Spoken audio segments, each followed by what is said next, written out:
Tandosé,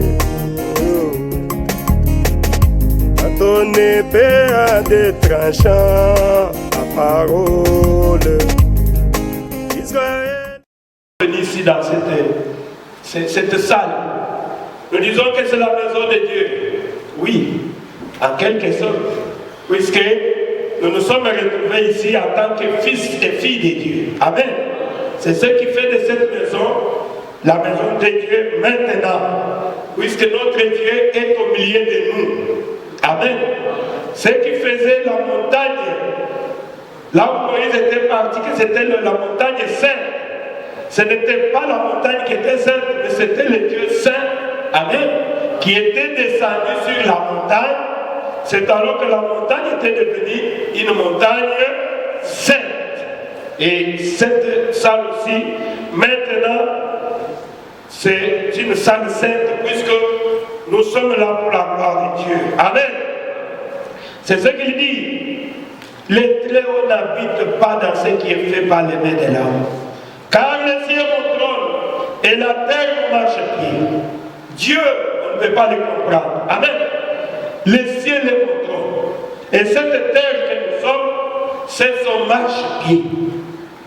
Maintenant, il dit, toi tu veux construire pour moi une maison. Quelle maison me bâtirez-vous? Dieu est tellement grand. Amen. Dieu remplit les cieux et la terre. Au moment où nous sommes ici, il est avec nous. Il est aussi en Afrique. Il est aussi en Europe. Partout ailleurs, il est là. Mais dans quelle maison me bâtirez-vous? Ou quel sera le lieu de mon repos? Le prophète du paragraphe 20, c'est lui qui a prononcé ce discours, c'est le diacre Étienne. Étienne n'était même pas le pasteur, mais il était tout simplement un diacre. Mais il était rempli du Saint-Esprit. Amen. Il était rempli du Saint-Esprit. Peut-être qu'il était là en train de s'asseoir aussi sur le banc pour écouter Pierre prêcher, pour écouter Jean prêcher, puisqu'il n'était pas parmi les apôtres. Mais la Bible dit Étienne était rempli du Saint-Esprit. Oh, merci Jésus. Il a dit, faisons allusion aux Hébreux du premier jour, disant qu'ils avaient essayé de trouver grâce devant Dieu, de construire un lieu d'adoration. Amen. Les Hébreux. Donc rentrons avec Moïse dans le désert. Dieu avait dit à Moïse, construis le temple selon le modèle que tu as vu sur la montagne. Amen. Sur la montagne, Dieu a fait voir Moïse le modèle du temple. Le temple avait trois parties. Il y avait trois parties. Partie extérieure, les lieux saints et les lieux saints des saints. Amen. Et Moïse a construit le temple tel qu'il avait vu le château que Dieu lui avait montré là-bas. C'est ce que le prophète dit dans la statue de l'homme parfait, paragraphe 31. Il dit, rappelez-vous, Dieu se révèle de trois manières. Amen. Pour commencer, il s'est révélé dans une colonne de feu. Donc Dieu a utilisé trois corps. Amen. Premièrement, Dieu s'est révélé dans la colonne de feu. Amen. C'est là où nous avons appelé la paternité. Cela fut appelé la paternité. Puis, ce même Dieu s'est manifesté en Jésus-Christ. Il a formé un corps. Il a créé ces corps-là dans les seins de Marie. Voilà pourquoi hier, c'était la fête de nativité. Pour dire que Jésus est né le 25 décembre. Oui, mais en réalité, Jésus n'est pas né le 25 décembre. Nous le savons. Ça, c'est après leur convention. Mais néanmoins, Jésus était un certain jour. Amen. Jésus était né un certain jour. Et c'est pour cela que le prophète dit, nous ne pouvons pas célébrer Noël comme c'est devenu une coutume, non. C'est une question de réfléchir, de voir Jésus était né pour toi. Est-ce que Jésus est né dans ton cœur? C'est ça le problème. Ou bien c'est le Père Noël qui a remplacé Jésus aujourd'hui. Les gens ont remplacé Jésus par le Père Noël. Et le prophète dit, je ne crois pas au Père Noël. C'est un mensonge. Oh, merci Jésus.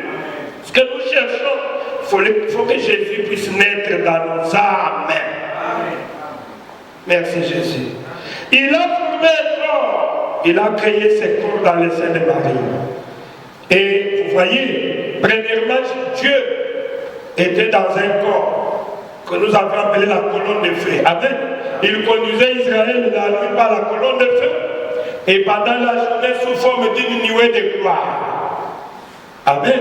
C'était le corps de Dieu. Et il s'est formé un corps que nous avons appelé le Seigneur Jésus. Et troisièmement, par la mort de ce corps, il a sanctifié une église dans laquelle il peut habiter. Amen. Par la mort de Jésus, il t'a sanctifié mon frère. Amen. Il t'a sanctifié ma soeur. Sanctifier, cela veut dire quoi? C'est comme quand nous nettoyons les assiettes là. Donc vous lavez et l'assiette devient propre, n'est-ce pas? C'est pour que vous puissiez l'utiliser. C'est ce que Jésus a fait par sa mort. Amen. Il t'a sanctifié pour qu'il puisse venir habiter en toi et en moi. En quelque sorte, nous sommes devenus aussi les temples de Dieu. Nous allons y arriver. Merci Seigneur Jésus. Voilà, c'est la raison pour laquelle cela a été appelé Père, Fils, Saint-Esprit. Père au-dessus de nous, Amen. Fils avec nous et Saint-Esprit à nous. Donc le même Dieu, pas trois dieux, le même Dieu, mais à trois fonctions. Amen. Pas trois dieux, non. Vous ne pouvez pas prendre une vieille de couper en trois morceaux. Ça ne marchera pas. Un seul Dieu, mais qui a changé de forme. Amen. Il est au-dessus de nous. Il est arrivé à nous. Amen. Et il a marché au milieu de nous. Le même Dieu. Oh, merci Seigneur Jésus. Regardons encore un peu ici. Il dit c'est une histoire qui nous est familière. Prenons l'exemple du corps humain. Puisque 3 c'est le chiffre de la perfection. Amen. Dieu est parfait en toi. Même notre corps ici. Le corps est parfait en toi. Vous avez d'abord là le corps, la chair ici que nous entretenons. À cette heure ici, les gens ne veulent pas venir. Ils disent j'ai froid, j'ai froid. Pourquoi? Ils protègent cette enveloppe ici. S'ils savaient que c'est juste une enveloppe pour toi, tu es dedans pour un petit temps. Ce corps va te décevoir un jour. Amen. Le corps humain est un être humain composé de 3 parties. D'abord, c'est le corps, la chair ici, que nous essayons d'entretenir, d'habiller très bien. Mais que nous savons qu'un jour, je vais quitter cette tente. Amen. Et je vais entrer dans une autre tente. Il faut marcher comme ça. Et il ne faut pas vraiment prendre soin de cette tente, puisqu'un jour tu vas laisser ça. Tu ne peux pas vivre dans cette tente éternellement. Nous vivons dans cette tente, c'est pour un temps. Amen. Et le corps a 5 entrées. Allez vite. Je vais entrer dans la prédication. Le corps a 5 entrées. Ce que vous connaissez, non? Nous avions étudié sa classe. Il y a le toucher, il y a le goût, il y a l'odorat, il y a l'ouïe. Ce sont les entrées du corps. Amen. Que nous essayons d'entretenir. La deuxième partie d'un être humain, c'est l'esprit. Amen. L'esprit aussi a 5 entrées. Il y a la mémoire, il y a le raisonnement. Donc tout ça, c'est simple. Je vais vous démontrer ça prochainement. Et la troisième partie qui constitue ton corps tel que tu es là, c'est quoi? C'est ton âme. Maintenant, l'âme n'a pas 5 entrées. l'âme a seulement des possibilités. Amen. Ton âme, l'âme de chaque personne telle que nous sommes là, il n'y a que vrai ou faux. Vrai ou faux. C'est-à-dire, il y a ou soit la foi, ou soit les doutes. Amen. Dans ton âme, c'est comme ça. C'est comme une matrice. Donc, ça ne peut accepter une fois, non pas plusieurs fois.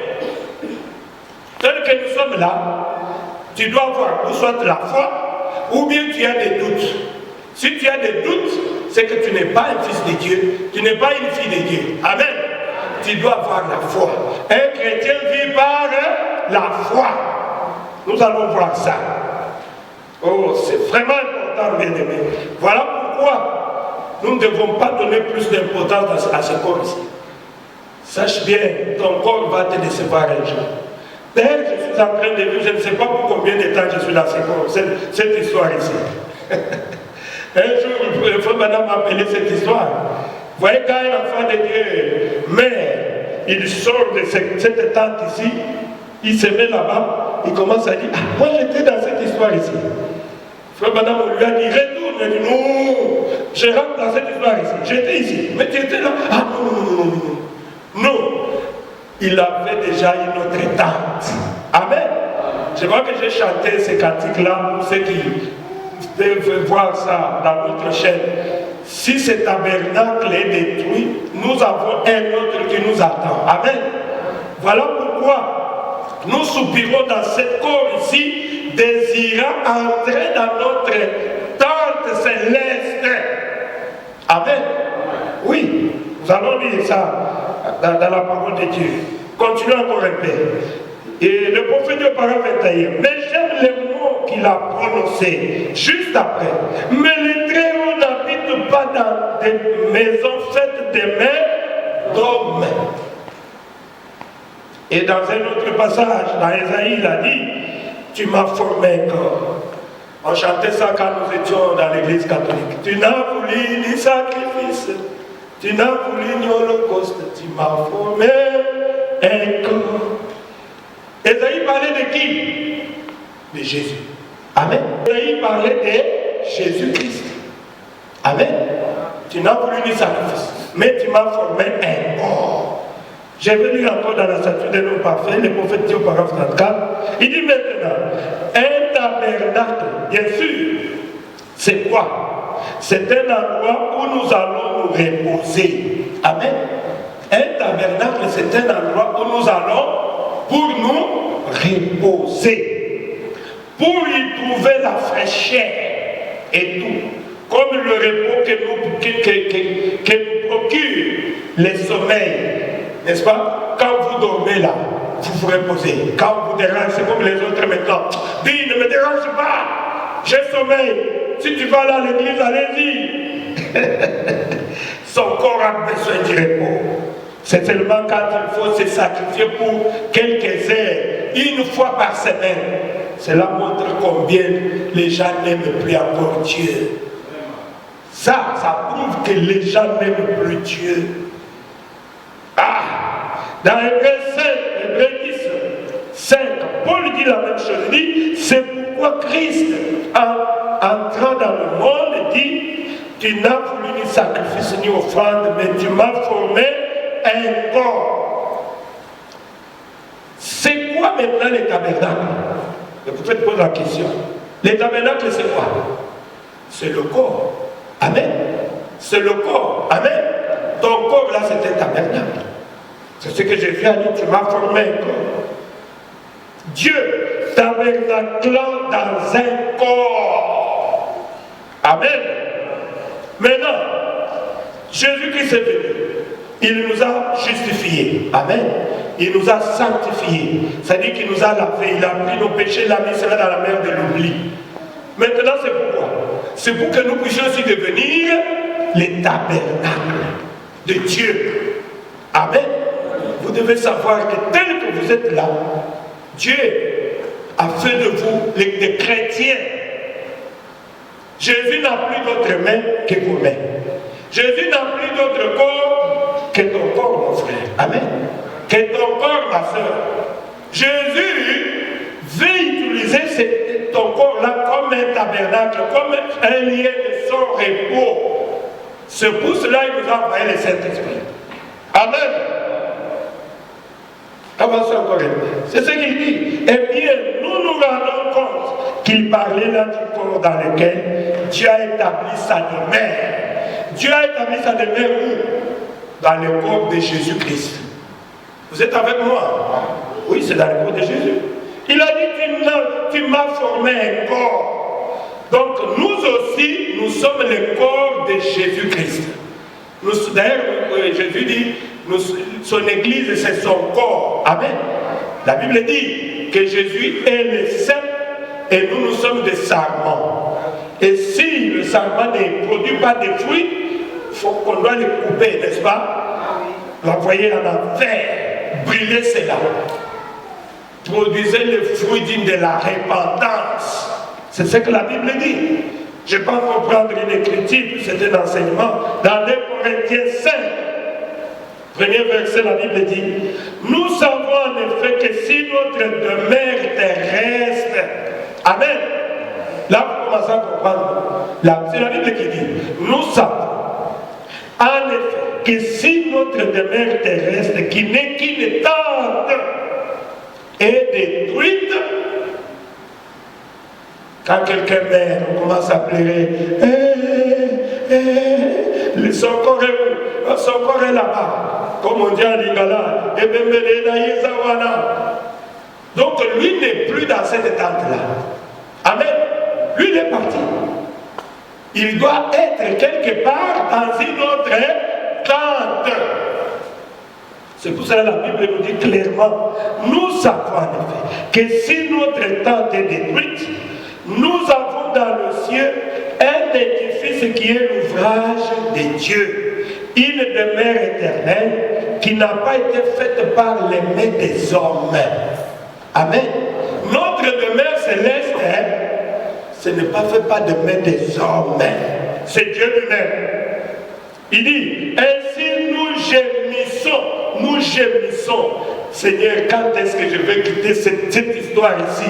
J'ai traîné dans cette histoire ici, ce corps ici, cette tente ici.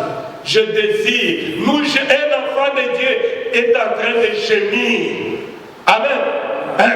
Ce n'est pas moi, c'est la Bible qui dit. Ainsi nous gémissons dans cette tente, désirés de revêtir notre domicile céleste par-dessus l'autre côté. Amen.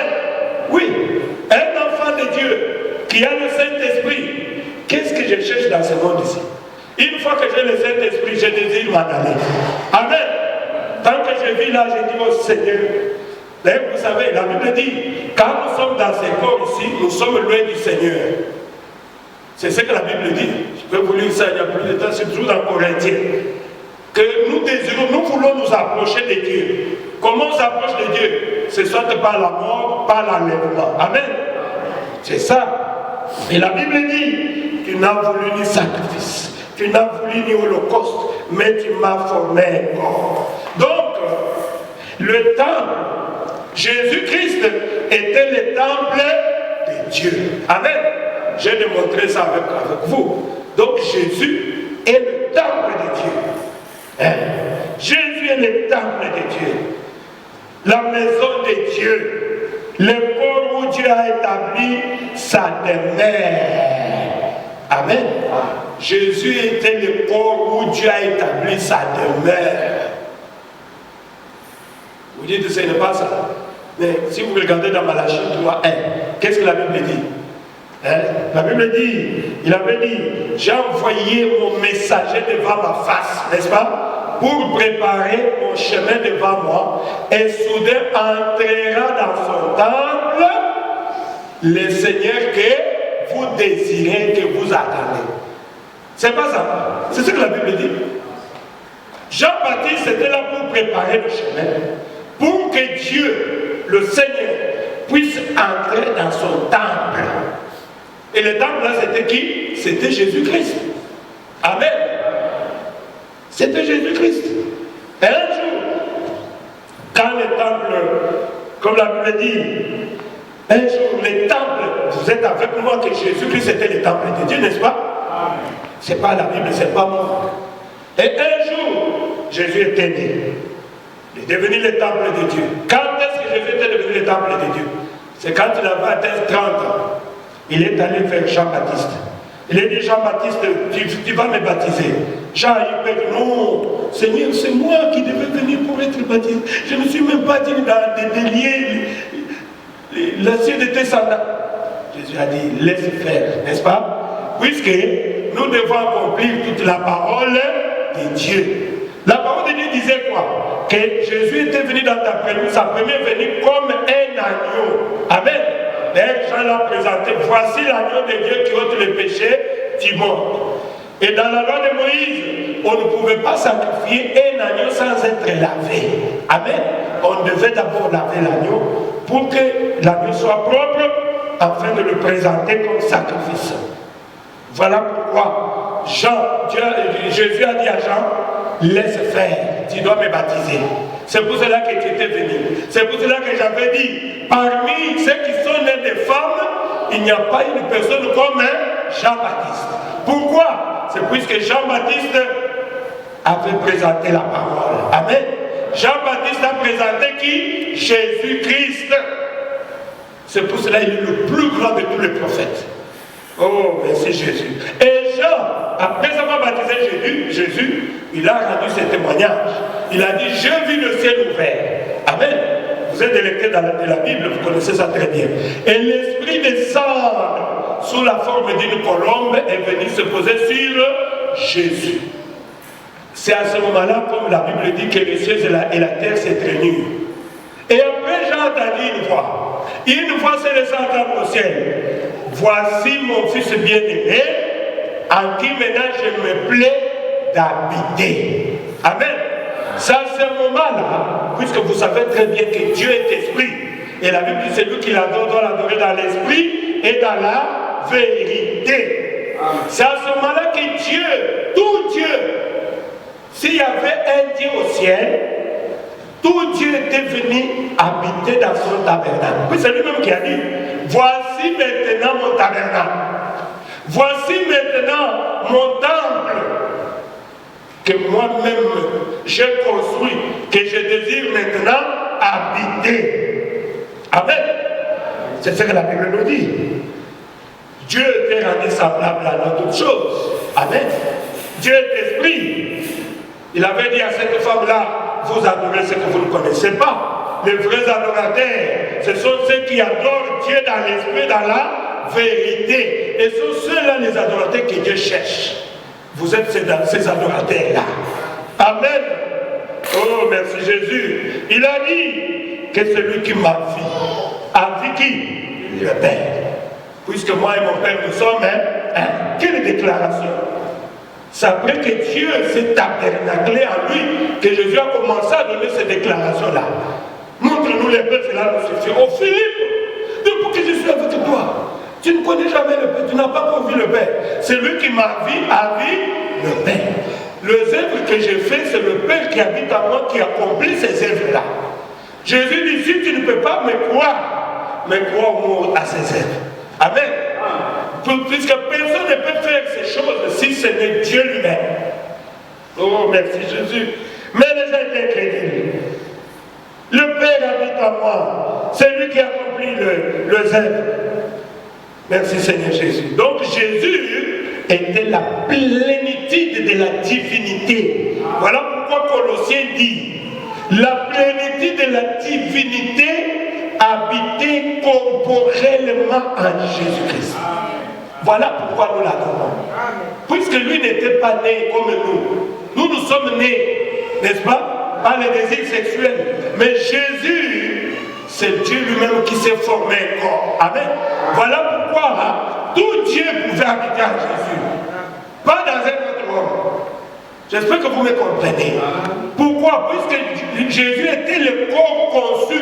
C'est pour cela que Dieu a dit, voici maintenant mon tabernacle dans lequel je me plais d'habiter.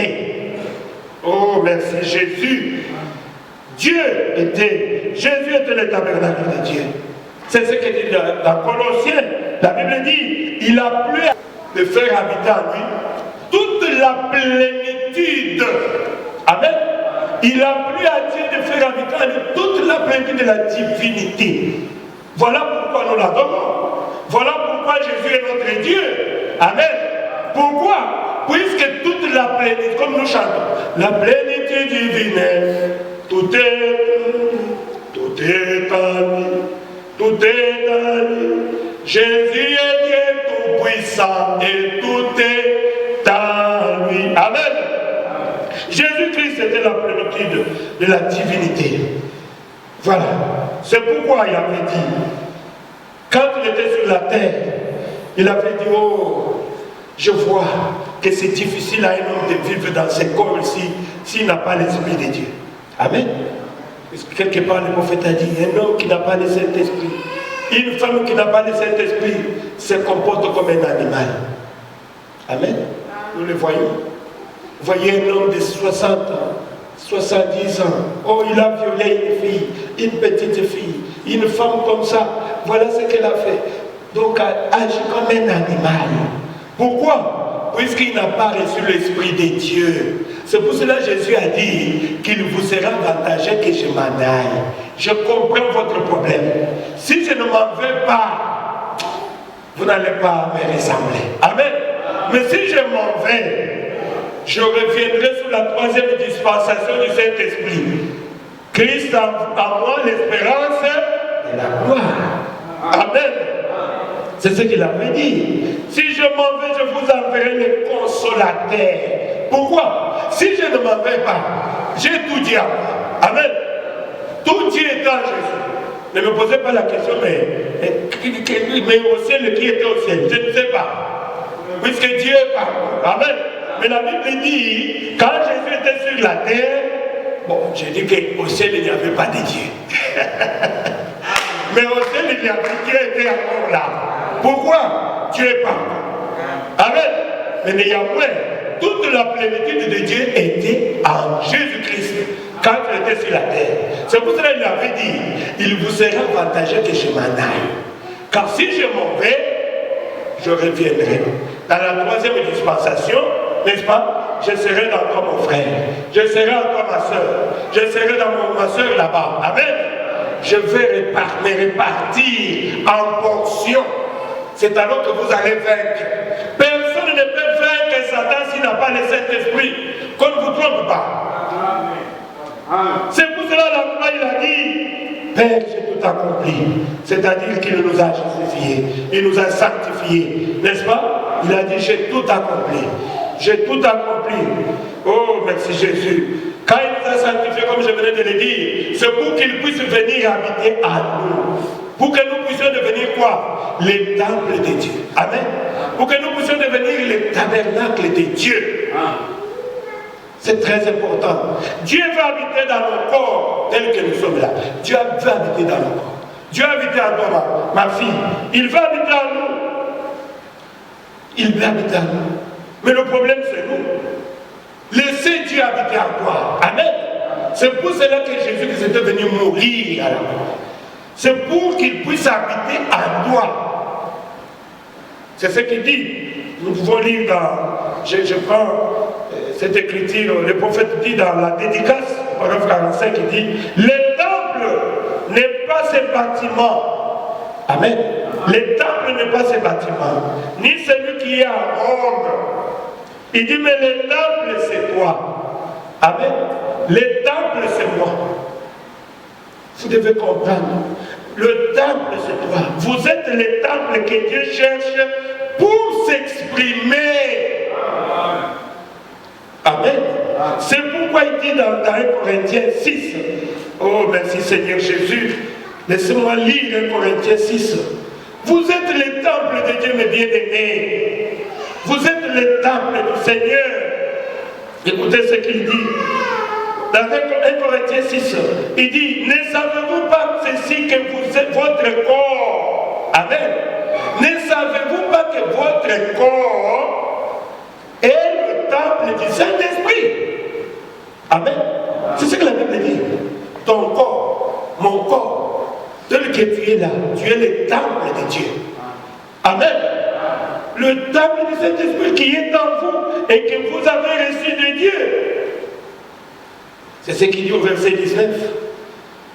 Permettez-moi de lire 1 Corinthiens 6. Est-ce que vous savez que votre corps est le temple du Saint-Esprit? Il dit, et Dieu, au verset 14, il dit, et Dieu qui a ressuscité le Seigneur, nous ressuscitera aussi par sa puissance. Ne savez-vous pas que vos corps sont des membres de Christ? Il dit, prendrez donc le membre de Christ pour en faire les membres d'une prostituée. Amen. C'est ce que Dieu nous dit. Comment tu peux prendre le membre du corps de Christ et tu fais cela le membre d'une prostituée? Que Dieu ait pitié de nous. Est-ce que vous comprenez ces choses? Que vous êtes le temple du Seigneur. Comment tu peux prendre le temple du Seigneur et faire de ça le membre d'une prostituée? Ce n'est pas moi. Je suis en train de lire la Bible. Je suis dans 1 Corinthiens 6, verset 15. Je lis encore. Loin de là, ne savez-vous pas que celui qui s'attache à la prostituée est un seul corps avec elle? Car il dit, les deux deviendront une seule chair.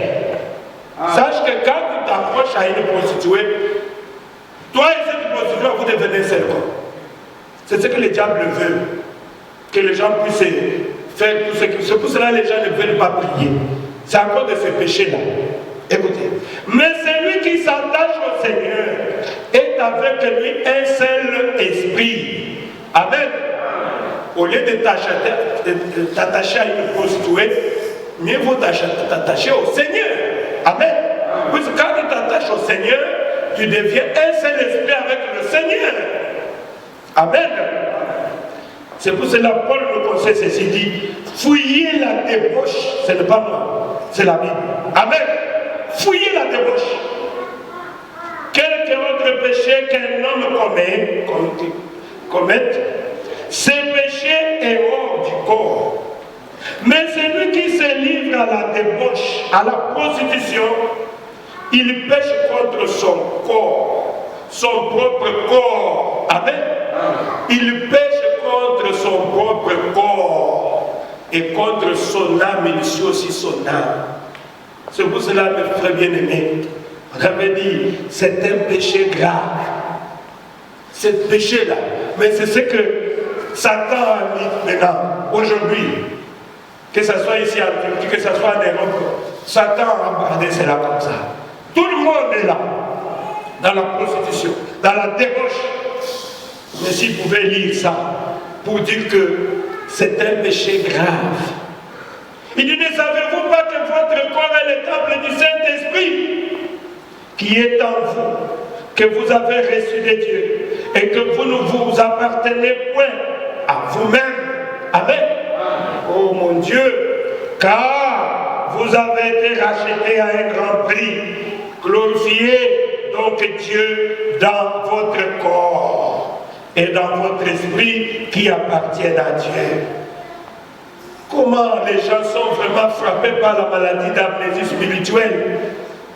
Tu t'oublies, tu ne sais pas ce que tu es. Ton corps n'est pas pour la débauche. Ton corps, c'est pour le Seigneur. Amen. Fouillez ça, ce n'est pas moi. Vous allez dire que non, c'est le passé qui dit, je suis en train de vous lire. Vous devez accepter la parole de Dieu. Ce n'est pas moi, c'est pour votre bien. Amen. Fouillez cela. C'est comme quand on a dit, le corps est le temple du Saint-Esprit. Alors tu prends le temple du Saint-Esprit, tu prends, comme les gens prennent ils appellent le chimbo, c'est ça. Et tu mets la fumée à l'intérieur. Mais tu es en train de fouiller ce temple-là. Amen. Dieu habite dans ton âme. Et tu envoies les fumées là-bas. Non. Là, tu ne respectes pas Dieu. Amen. Tu ne respectes pas Dieu. Ton corps est le temple du Saint-Esprit. Tu dois t'unir à Dieu pour devenir un seul esprit avec le Seigneur. Sinon, la Bible dit, ni les débauchés, ni les adultères, ils n'entreront pas au ciel. Même si vous chantez comment, même si vous priez comment, si vous êtes dans ce péché ici, le ciel est fermé déjà pour toi. Ne te trompe pas pour dire que oh, nous sommes tous sauvés par grâce. Là, vous êtes en train de vous consoler. La Bible dit les violents, ce sont les violents qui s'en emparent. Amen. Ce n'est pas les gens qui sont là dans le péché depuis qu'il est tombé là. Ils ne se relèvent pas. Non. Nous devons être les temples de Dieu. Écoutez encore. C'est pourquoi il dit dans 1 Corinthiens, là j'avais déjà dit, oh merci Seigneur Jésus. Vous avez une responsabilité, mes bien-aimés. La nation, la nature veut voir la manifestation des fils et des filles de Dieu. Je vous avais dit un jour, les rouges-gorges sont en train de s'inquiéter pour les êtres humains. Ils disent, ces êtres humains ici, ils n'ont pas le même créateur que nous. Pourquoi ils doivent se plaindre avec des soucis, ils marchent comme ça. Mais nous, les rouges-gorges, nous, on s'en fout. Nous savons que notre Père prend soin de nous. Amen. Même si je traverse des difficultés aujourd'hui, je sais qu'il pourvoira. Je lui présente toujours, Seigneur, voici ma situation. Seigneur, voici comment je suis. Voici, aide-moi, aide-moi. Un jour, Jésus essuiera les larmes de tes yeux. Amen. Jésus te regarde. Jésus va te payer un jour. Amen. Quand tu gardes ton corps saint, tu dis mon corps n'est pas pour la débauche, mais c'est pour le Seigneur. Dieu là-bas au ciel, il peut dire, Satan, tu as vu mon fils là-bas, tu as vu ma fille, malgré l'âge qu'il a, malgré toutes les tentations, mais il ne veut pas céder. Amen. Il veut honorer ma parole. Alors moi je vais, c'est que j'avais lu un verset où Dieu dit, je veux honorer celui qui m'honore. Amen. Mais celui qui méprise, je veux aussi le mépriser. Ça se trouve dans la parole de Dieu. Celui qui m'honore, je l'honore aussi. Mais celui qui me méprise, je veux aussi le mépriser. Vous devez savoir ça. Comment vous méprisez Dieu? C'est quand vous ne voulez pas mettre en pratique la parole de Dieu. Amen. La nation veut voir le Fils et les filles de Dieu. Vous avez une grande responsabilité. Oh, merci Jésus. Donc pourquoi le Saint-Esprit est-il donné? La Bible dit, le prophète dit ceci. Tout ce qui était, tout ce que Jéhovah était. Amen. Tout ce que Jéhovah était, il a déversé ça en qui? Hein? En Jésus. Je vous ai dit là, non? Les jours où Jésus était allé se faire baptiser, une voix est sortie, n'est-ce pas? Voici mon tabernacle. Tout ce que Jéhovah était, il a déversé en qui? En Jésus. Amen. C'est pour cela que Jésus est notre Dieu.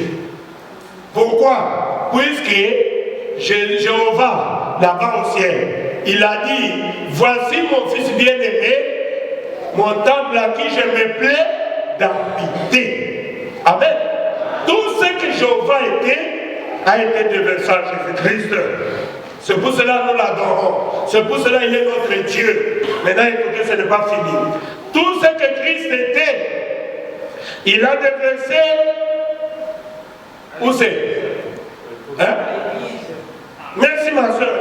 Tout ce que Jésus-Christ était, il a déversé ça dans l'église. Amen. Ce n'est pas dans un homme, mais on a parlé, c'est le prophète qui parle. Il a dit tout ce que Jésus-Christ était. Quand il est mort, il a sanctifié l'église, il est monté. D'ailleurs, vous le savez, non? Les jours de la Pentecôte, quand il est descendu, n'est-ce pas? Il n'était pas seulement allé chez Pierre pour dire que non, écoutez, je suis seulement chez Pierre. Non.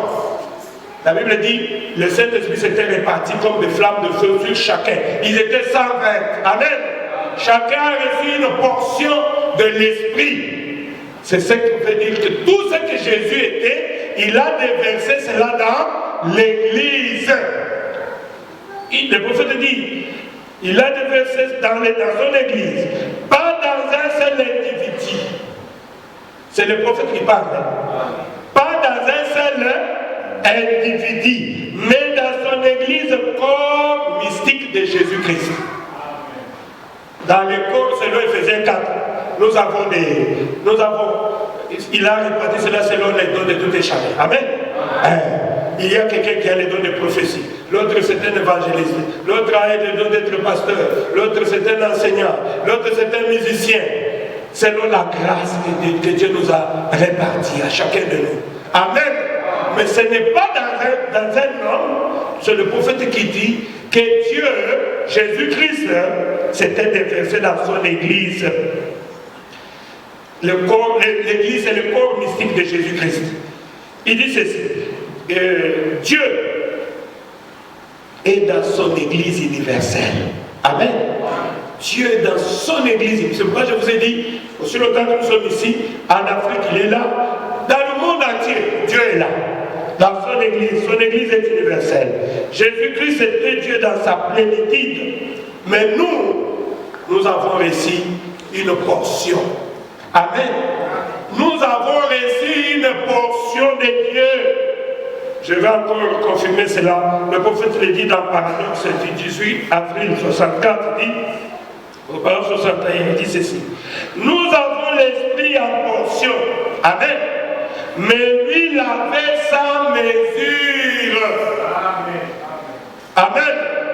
Nous avons l'esprit en portion. Mais Jésus-Christ, c'est ce que Colossiens, je viens de dire ça, non? Il a plu à Dieu de faire habiter en lui toute la plénitude de la divinité. Amen. Tout Dieu est en Jésus. Maintenant, le prophète dit, c'est lui qui avait la plénitude. Mais nous avons l'esprit en portion. Mais lui l'avait sans mesure. Le prophète était en train même de discerner les pensées et le cœur des gens. Il dit, écoutez, c'est comme le petit dos qui n'est qu'une cuillerée d'eau tirée de l'océan, mais avec le même composant chimique, seulement lui était Dieu. Et nous tous ensemble, nous formons qui? Jésus-Christ. Amen. Même que nous sommes là, chacun a une portion. Et nous tous ensemble, nous formons Jésus-Christ. Amen. Vous avez compris? Oh, merci Seigneur Jésus. Voilà le petit enseignement que j'avais. Je lis encore cette citation. Le prophète dit ceci. Le trône de Dieu aujourd'hui se trouve dans le cœur de l'homme, à travers le Saint-Esprit. Dieu est venu habiter dans le cœur de l'homme. À travers le Saint-Esprit, Dieu est venu habiter dans chacun de nous. Amen. C'est ce que la Bible dit. C'est pour cela dans Jean 14, 12, confirme toujours la guérison divine. Les œuvres que j'ai faites, vous le ferez aussi. Vous en ferez même davantage. Alors, aujourd'hui, parler contre le Saint-Esprit qui est venu établir son trône dans les cœurs de l'homme, c'est ce que Jésus a dit. Si vous parlez contre le Saint-Esprit, tu ne seras jamais pardonné. Amen. Ni dans ce siècle, ni dans les siècles à venir. N'attristez pas le Saint-Esprit que vous avez reçu. Vous étiez scellés jusqu'au jour de votre rédemption. Amen. Quand tu as le Saint-Esprit, n'attristez pas le Saint-Esprit qui est en toi. Comment tu vas attrister le Saint-Esprit? C'est quand tu rentres dans le monde, non? Amen.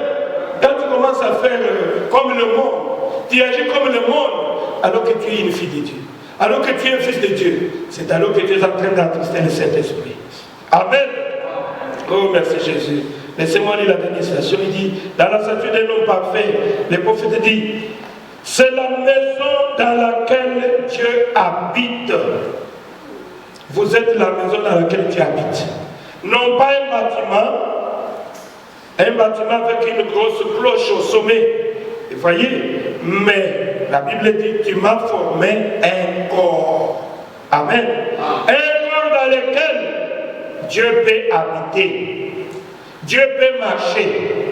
Dieu peut voir. Dieu peut parler. Dieu peut agir au travers de vous. Amen. C'est au travers de vous. Vous voyez, vous êtes un agent vivant de Dieu. Dieu marche en vous, car vous êtes des épîtres écrites, lues de tous les hommes. Amen. Oh, merci Seigneur Jésus. Quelle maison me bâtirez-vous? Je voulais commencer par là, puisque notre enseignement, le prophète en a parlé. quand il a prêché la statue d'un homme parfait, il a parlé de cela. C'est pour cela que je voulais commencer par là. Maintenant, si les musiciens peuvent venir, nous allons chanter un cantique pour entrer dans une autre phase, donc, dans la parole de Dieu, dans notre enseignement.